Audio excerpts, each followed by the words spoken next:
Hello everyone. So today I'm going to talk about 12.1 Biotechnological Applications in Agriculture Part 3. So we are going to discuss about pest resistant plant mechanism. So you need to understand one thing, that is central dogma. So DNA gets converted to RNA and RNA gets converted to protein. DNA to RNA is referred to as a transcription and RNA to protein is referred to as a translation. RNA in this case can be an mRNA as well.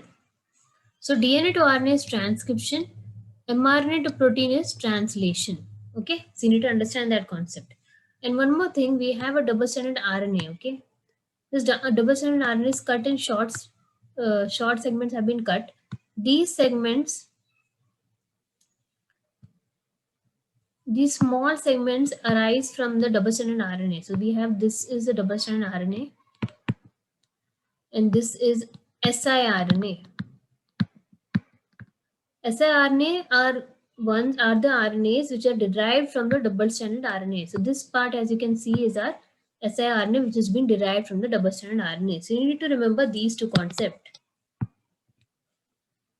Okay, so we have an agrobacterium vector here, which is in yellow color, and we have the plant cell. The agrobacterium vector has been introduced into the plant cell, which is in green color depicted.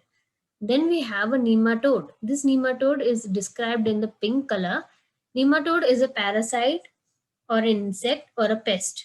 This is trying to take up, or it's able to ingest. It's taking up or eating up or ingesting this plant cell. So what happens when we use a novel mechanism? So we have taken an agrobacterium vector which has a double-stranded DNA. This double-stranded DNA gets converted to double-stranded RNA. As I mentioned before, the DNA to RNA is referred to as a transcription. So double-stranded DNA is being transcribed to double-stranded RNA. So we have the double-stranded DNA. It is being transcribed to double-stranded RNA. And siRNA is being derived from the double-stranded RNA. So from this double-stranded RNA, we have short segments of the double-stranded RNA, which is the siRNA. Okay, this siRNA, which is the short segment of the double-stranded RNA, it binds to the mRNA of the nematode. You need to remember that. It binds to the mRNA of the nematode. And once the siRNA binds to the nematode, mRNA of the nematode, the death of the nematode takes place. For example, if this is a siRNA, and this is our mRNA of the nematode, what really happens is the siRNA now binds to the mRNA, and what really happens is the mRNA gets degraded into two strands. Into two strands, the mRNA gets degraded. Okay. So now what will happen is mRNA has to get converted into protein, right? So this particular step, which is the translation step, is omitted. So translation stops. So once this translation stops, the insect or the nematode cannot function properly. That's why the death of nematode takes place. So we have the siRNA which binds to the mRNA of the nematode.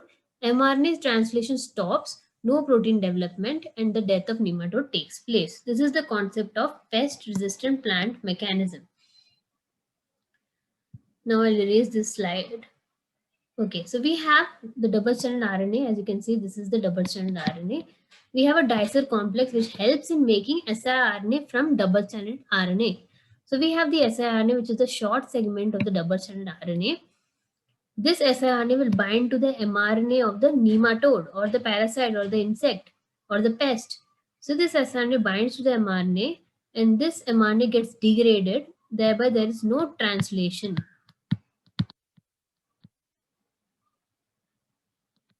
There is no protein development.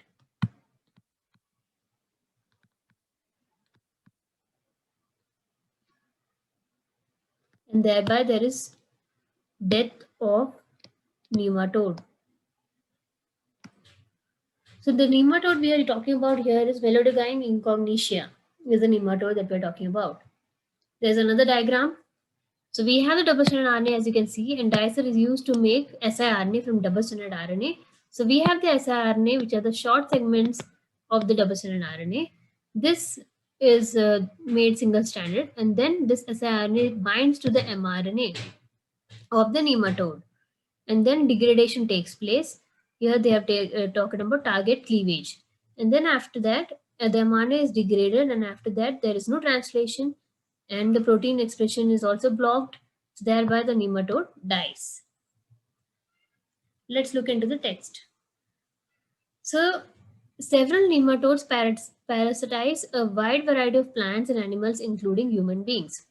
So it affects plants, animals, and also human beings. A nematode that we're talking about is Melodogyne incognitia.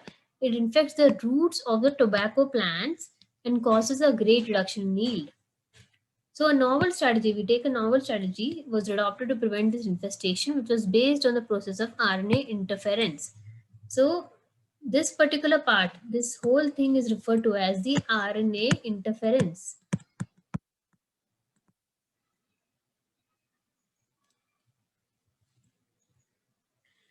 RNA interference takes place in all eukaryotic organisms, including us, as a method of cellular defense. This method involves silencing of a specific mRNA due to the complementary dsRNA molecule. This complementary dsRNA molecule is nothing but a DS, that is siRNA, that binds to and prevents translation of the mRNA. The source of this complementary RNA could be from an infection by viruses having RNA genomes or mobile genetic elements that replicate via an RNA intermediate. The source of this particular dsDNA or the double-stranded RNA can be from viruses or from transposons that they have talked about, or from transposons or from viruses. Okay, so now we'll talk about agrobacterium vectors. So we'll talk about this agrobacterium vector now. Using agrobacterium vectors, nematode-specific genes were introduced into the host plant. So dsDNA has been introduced into the host plant. So we had this plant cell is nothing but a host plant.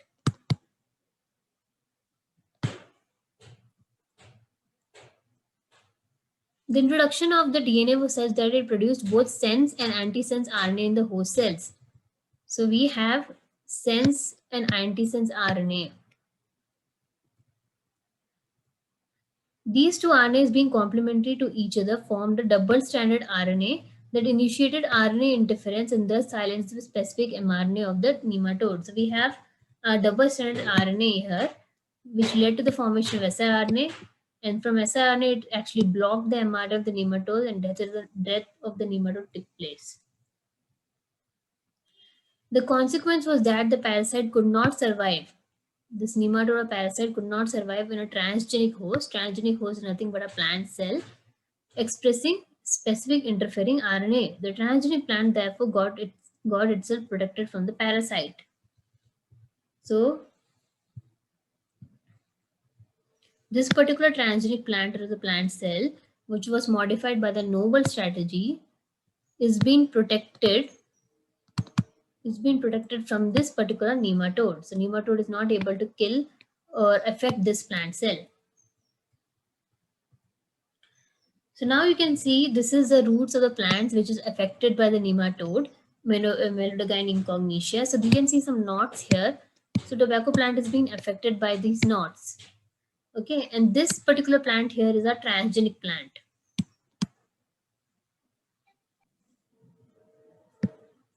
Okay, so here as you can see, this is a transgenic plant. Okay, so transgenic plant means this agrobacterial vector has been introduced into this, RNA interference has taken place, and the nematode is not able to affect the roots of this plant. So this is an unaffected plant. So thank you for watching my video. If you did like my video, please share and subscribe. And if you have any doubts, please mention them in the comments down below. Thank you for watching. Bye.